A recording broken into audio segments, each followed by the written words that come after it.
നമസ്കാരം. US vice president JD വാൻസിന്റെ India സന്ദർശനം അമേരിക്കയുമായുള്ള വ്യാപാര പങ്കാളിത്തം ശക്തമാക്കുന്നതിൽ നിർണായകമായ പങ്ക് വഹിച്ചിരിക്കുകയാണ്.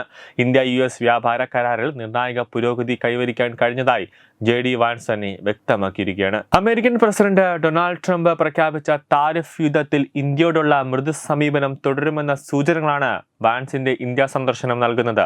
ഇരു രാജ്യങ്ങളെയും സംരംഭകർ ഏറെ പ്രതീക്ഷയോടെയാണ് വാൻസിന്റെ സന്ദർശനത്തെ ഉറ്റുനോക്കിയത്.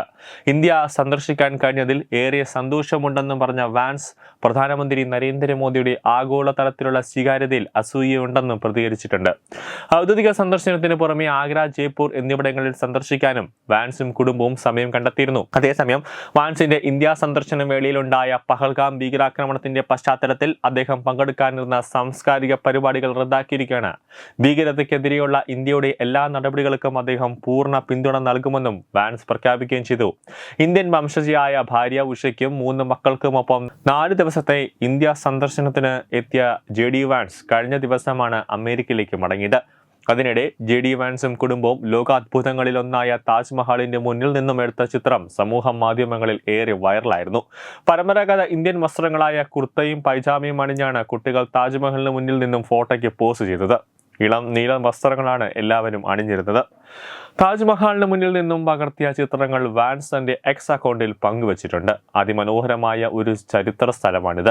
അവിടെ ഞങ്ങൾക്ക് ലഭിച്ച ഊഷ്മളമായ സ്വീകരണത്തിന് നന്ദിയുണ്ട് എന്നാണ് ചിത്രത്തിന് അടിക്കുറിപ്പായി വാൻസ് കുറിച്ചത്. 1 മണിക്കൂറോളം ദമ്പതികൾ താജ്മഹലിൽ ചെലവഴിച്ചു. ഈ ചിത്രങ്ങൾക്ക് അമേരിക്കൻ ശതകോടീശ്വരൻ ഇലോൺ മസ്ക് നൽകിയ മറുപടിയാണ് അന്താരാഷ്ട്ര മാധ്യമങ്ങളുടെ ശ്രദ്ധ നേടിയത്. ലോകത്തിലെ ഏറ്റവും മനോഹരമായ അത്ഭുതങ്ങളിൽ ഒന്ന് എന്നാണ് ഇലോൺ മസ്ക് വാൻസിന്റെ ചിത്രങ്ങൾക്ക് പ്രതികരിച്ചത്. നിരവധി പേരാണ് മസ്കിന്റെ കമന്റിന് ലൈക്ക് നൽകിയിരിക്കുന്നത്. അമേരിക്കൻ ഭരണകൂടത്തിൽ നിർണായക സ്വാധീനമുള്ള ഇലോൺ മസ്ക് ട്രംപുമായും വാൻസുമായും അടുത്ത ബന്ധം പുലർത്തുന്നുണ്ട്. അടുത്തിടെ മോദിയുമായി നടത്തിയ ടെലിഫോൺ സംഭാഷണത്തിനിടെ ഇന്ത്യ വീണ്ടും സന്ദർശിക്കാൻ ആഗ്രഹമുണ്ടെന്ന് മസ്ക് പറയുകയും ചെയ്തു. സ്പേസ് എക്സിന്റെയും ടെസ്ലയുടെയും മേധാവിയായ മസ്ക് തന്റെ ബിസിനസ് ശൃംഖല ഇന്ത്യയിൽ വിപുലീകരിക്കാനുള്ള ശ്രമത്തിലാണ്. അതിന്റെ ഭാഗമായി ഇന്ത്യയിലെ പ്രധാന നഗരങ്ങളിൽ ടെസ്ല ഷോറൂമുകൾ ആരംഭിക്കാനുള്ള തയ്യാറെടുപ്പിലാണ്. സന്ദർശനത്തിന്റെ ആദ്യ ദിനത്തിൽ വാൻസും കുടുംബവും ഡൽഹിയിലെ അക്ഷർധാം ക്ഷേത്രം സന്ദർശിക്കുകയും പ്രധാനമന്ത്രി നരേന്ദ്രമോദി ഒരുക്കിയ അത്താഴ വിരുന്നിൽ പങ്കെടുക്കുകയും ചെയ്തിരുന്നു. പ്രധാനമന്ത്രിയുടെ ആതിഥ്യം ഏറെ ഇഷ്ടപ്പെട്ട 7 വയസ്സുകാരൻ മകന് ഇന്ത്യയിൽ ജീവിക്കാൻ ആഗ്രഹമുണ്ടെന്നും തന്നോട് പറഞ്ഞതായി വാൻസ് വെളിപ്പെടുത്തുകയും ചെയ്തിരുന്നു. അമേരിക്ക, ജപ്പാൻ, ഇന്ത്യ, ഓസ്ട്രേലിയ എന്ന രാജ്യങ്ങൾ ഉൾപ്പെടുന്ന ക്വാഡ് സഖ്യത്തിന്റെ ഉച്ചകോടി ഈ വർഷം ഇന്ത്യയിൽ നടക്കുമെന്നാണ് പ്രതീക്ഷിക്കുന്നത്. ന്യൂസ് ഡെസ്ക് തത്വമൈ TV.